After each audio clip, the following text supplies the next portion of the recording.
This is CES Tech Talk. I'm James Kotecki, bringing you one of my favorite C-Space studio interviews from CES 2024. I had a lot of great conversations in Las Vegas, and I know you're going to like this one, so enjoy. Welcome back. You are in the C-Space studio with me, James Kotecki. We're here at CES 2024 talking to marketing, media, advertising, and branding leaders. And in fact, right now we are talking to Adam Bergman, Group Vice President, Advertising and Data Sales, Vizio. Welcome to the C-Space studio. James, great to be here. Thanks for having me. All right, so Vizio is on display here at CES, as we were talking about before we started rolling cameras here. But can you define the Vizio brand here? What does it mean in 2024? Sure. Vizio is about endless entertainment. You know, we are a 20-plus-year-old company. This year we'll be celebrating our 22nd birthday. We are a minority-owned, U.S.-based television manufacturer.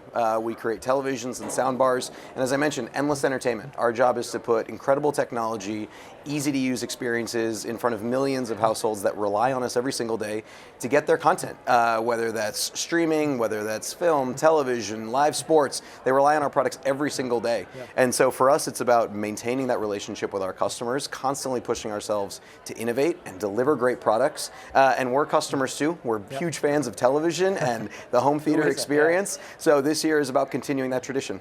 Advertising and data sales, what does that look like in the context of that larger mission? Yeah, you know, we're a really simple and streamlined company, I would say. We build televisions, we make soundbars, and we create a platform experience chock full of content for our customers. When you turn on any Vizio smart television, whether you bought it yesterday or 5 years ago, we're delivering you an unbelievably rich content experience through our native operating system. That means hundreds of free channels of live television. That means thousands of movies in an on-demand library, every premium app and channel from key partners that you would want in the marketplace. So for us, that really rich entertainment experience is of course chock full of unique branding opportunities. Yeah. We live by a really simple mantra. When you create a great customer experience, advertising and brand opportunities organically appear. So for us, advertising is about how do we enrich that experience, how do we deliver free ad-supported television to our customers. And then on the other aspect of that, we are in a unique position. We own the hardware, we own the operating system, and we own all the data that runs through it. So for us, it's really important that in order to deliver a great experience, we have to collect really, really rich data and use that to our advantage. So we collect opted-in viewership data from our consumers to better understand what they watch on television, what apps are they streaming, what ads are they exposed to. Yeah. We can then use that data to inform recommendation engines on the platform, to build out unique content experiences. And inside of Watch Free Plus, our free streaming services, we use that data to program content. And we can then hand that back into the advertising community so we can plan, buy, and measure media more effectively. That was great, by the way. It was a great synopsis of what you're up to. And it leads me to my next question, which is, what is the optimal consumer experience here? What are you offering consumers when it comes to how ads show up? So a simple way would be, I turn on TV and it's kind of it's linear, or at least it feels like it's linear, and I'm getting ads in the way that I would expect to get. But I imagine that there's other things that you could offer in terms of advertising there. So what are you looking at and what are you doing? Well, I think you're spot on. I think one, the average consumer has a really good understanding of the relationship between advertising and content. In years past, I don't really know that was the case, right? You watch television, scripted television was built in with pod breaks and commercial breaks, and the average consumer understood that. As we moved into the streaming environment, of course, on-demand, non-ad supported environments really are what broke the mold. Yeah. Now you're seeing a couple different things. You're seeing customers churn in and out of different apps based on content calendars.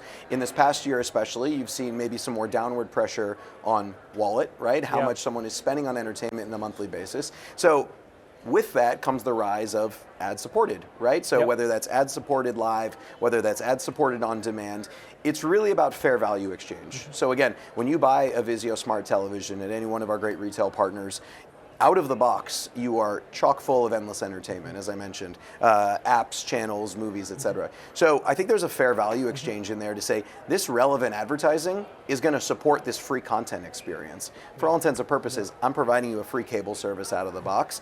I think there's a really unique relationship there with customers.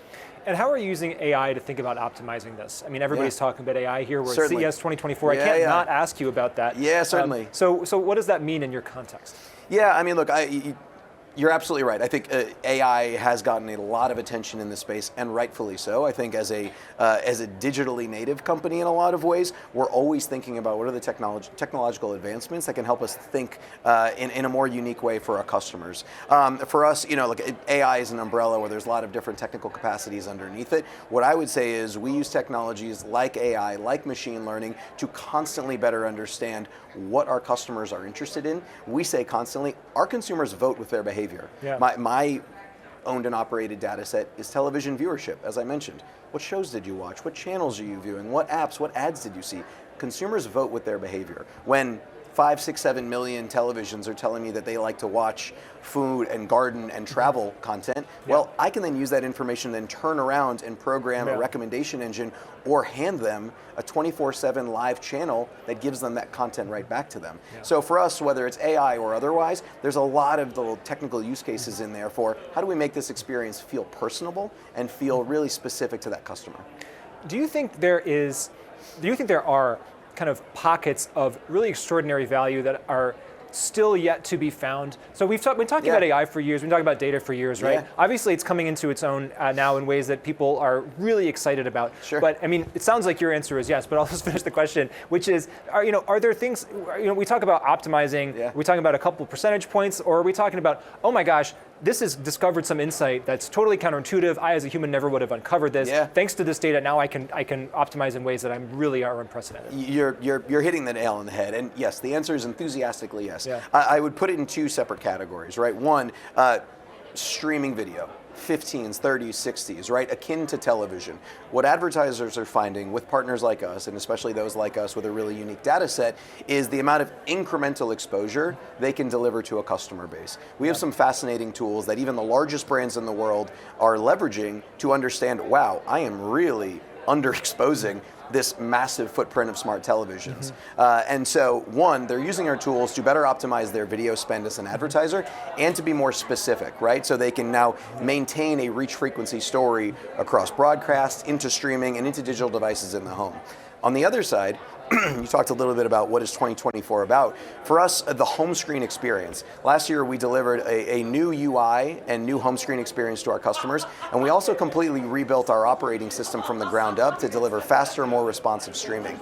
Within that, the customer is now spending a lot more time in our experience searching for great content. So what that means is we now have an opportunity with brands to present even more content in a free environment to our customers. So we're talking a lot with brands about sponsorships and integrations, not new to the advertising community, but perhaps new to the OEM and smart television space.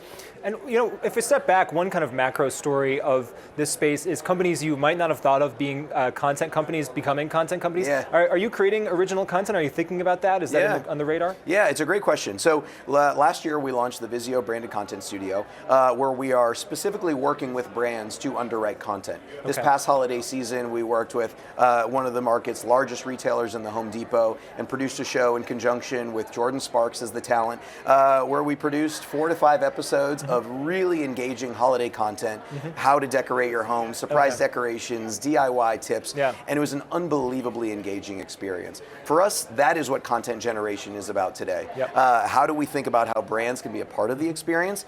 And hearkening back to our data, what do we know our customers are gonna like to watch? In that instance, we know they love DIY. We know that they love home renovation. It was a perfect fit for a brand where it made sense and customer content that they love to watch. In a show and a CES that's all about all different kinds of screens and all different sizes and all different kinds of ways that people can be watching content from small to huge. How do you make a case? What's your best case for the TV? Why is the TV so important? I mean, look, I think over the years, consumers will constantly defer to the best possible viewing experience, right? Of course, when you're on the go and you're in transit, sure, I'd love for you to carry your 65-inch Vizio OLED with you. Probably not the case. I think when you're at home and you're sitting on the couch, you're going to defer to the best screen possible. And time again, that continues to be the smart television up on your wall. For us, we have been working for more than 2 decades to deliver outsized performance in both the video and audio quality of our devices at a price that our consumers can work with, right? For us, we have always been about how do we overachieve in the relationship of quality and price. What that means now also is how do we make the smart television as smart as the smartphone, Yeah. right? We think a lot about utility. We think a lot about the interoperability of that device. At the end of the day, until my television is still catching up to the smartphone, we know we have work to do. That's okay. That's a challenge for us. And that may be the biggest competition with, you're going to defer to the best possible viewing experience, but if part of that viewing experience is a suboptimal operating system or just, it feels more challenging to get it, then that makes a lot of sense why you're putting so much effort into that part of the TV. Absolutely. Look, and I think, there's plenty of data in the market now that says, yes, of course, someone is watching content on their smartphone and on their tablet, but by and large, the massive amount of content that is being watched in this country is being viewed over the top on a smart television on the screen. And I think second to that, you're also seeing the death of the dongle, right? The average consumer is not buying a new smart television and then plugging a $30, $40 sticker box into it. That's not the behavior. Right. Why? Because we have challenged ourselves and are delivering our customers all of those premium apps that they want, blended with great free content the second they unpack that television from the box. I want to make a show called Death of the Dongle. That's just let's do it. That's a cool title for something. So let's make a Vizio branded content. Let's make a Vizio originally about I love that. It's great. Yeah. Adam Bergman, Vizio, really appreciate you joining us today in the C-Space studio. Thanks so much, James. I appreciate it. Well, I hope you enjoyed that conversation from CES 2024. That's our show for now, but there's always more tech to talk about. Hit that YouTube subscribe button, leave a comment, follow us on Spotify, Apple Podcasts, iHeartMedia, or wherever you're getting this show. And get more CES at ces.tech. That's ces.tech. I'm James Kotecki, talking tech on CES Tech Talk.